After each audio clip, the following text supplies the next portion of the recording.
O te whaatalo whātu I lau whaafunga anga I le nei tai au, mā lole soifua manui alo maia o Tālala Radio Samoa.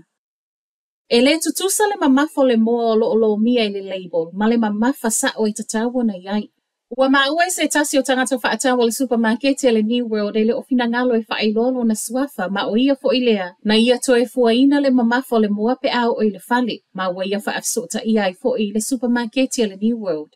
O le fale o loa I papakura le ai masanio na whaatawai ma ilana moli mau I le Herald, wa uma fo ia na ia whaafsota ia le kamupani le ai sapalaina le moa anga I le New World, ma ia mauti no ai o le New World lava e pa u iai.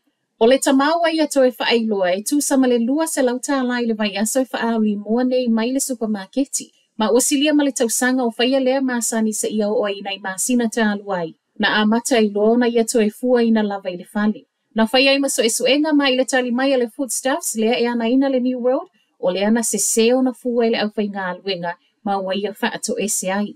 Ua whai mai ai fo I o le a ngā lulue le supermarketi I papakura e sa ili po o ai pa anga whaatau na a fia ai whaafsutai. Ai mai le tama ua ia mawaina pe le whaamata I whaapea fo isi o loa fua a le supermarketi. To alua talavau na ave leo leo ana nafi o whaamanatu le Anzac Day Havelock North ma fua mai I mu. E le tasi se mu na reportia ma pisi e le tīnei mu I la wauli ana nafi.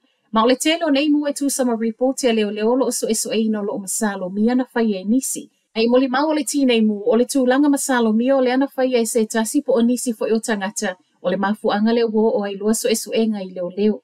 Ta ua mai ai fo e le tīnei mu o le afiafio la so lulu. Le a fo ina reportia mai ai le isi lua I le nofuanga lava lea e tasi. E so enga wha anga solo leo leo na wha amauti no mai ai loa na nafi e to a lua talavou lea ua sai mai ai. Ua moli mawina le to a tele o tangata Pasifika ma Maori ua wha o ngā ina le polokalami na whai ai Waikato e una ia o a onga wha apele soifua maloloina. E silia ma le lua se launa au wai le polokalami na tuu wha atasia e wha alapo tupotonga Waikato.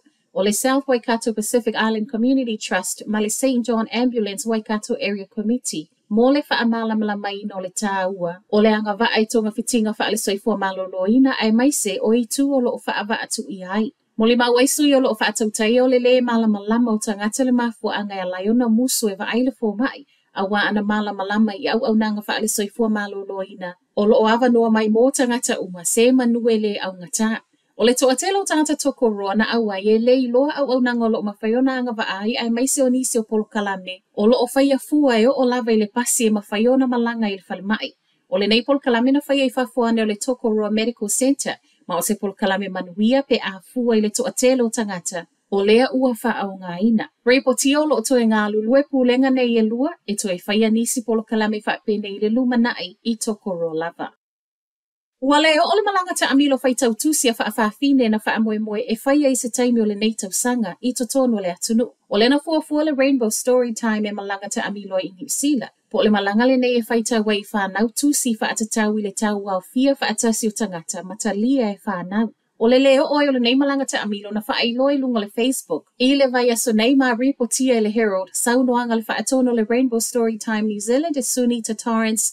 Ua tele mea walu ona o solo te te na whaia I le ima mau atu. O te te nei na tū malo se le whaife au le Destiny Church Brian Tamaki e tau file e au fia I whaitau ngā tūsi na fuafua. E whaia I Rotorua ma Hastings ma o le ana whaalea o ngā ina ia pule ngā nu o Rotorua whaapea Hastings. E se mai leo lea fo ina whaia te te e Gisborne I le masina tāluai e sui o le ekalisia. O le mata ukula fo ile nei watoe mōli ai le tama o kilani a Ford O'Connor o se tasi a inga le whaife au. Ma o lea waia I o e ina mo lianga o lona whaaleanga ino o kolosi na vali I lando o le nua I K-Road I au kilani. Ma o se tasi e lo suia lana whinau. E pe o na whai mai I whafol whale whaamasino o lo o tū mā losi mō lana whanau e toa wha. Mai le ka le sia le Destiny Church ua polo misi e le whaavai vaila lato whinau I le mata upule nei. Matala whaai ua iele papolenga I le whaamuta o le tautua le ola e ono tau ngatai ma whewa inga tangata e whaongaina le uba. O le amatanga o le masina le nei na whaamuta I au nanga le ola I New Zealand. Ma ua popole ai le uni a le First Union. O le sila le uni o le ai o seisi fale ta avale le makete e whaatauta wā ma le uba o lona winga o le asa o loto ai lava na o le uba ma e ono tau ngatai ma pāsesi. Pei ta e tali mai le uba e le whaapea o le ana o le uba o nā alua I le ilunga o le tau o whewa inga. Ma o lea lava fo e iai isi ta avale la iti lau pasese o loo lātou whaatautawa aile ngata i lea o isi au nango lo ki li vaina mea ai e pe o le DoorDash ma le Deliver Easy. O Talanalo Radio Samoa, Manuel Tai.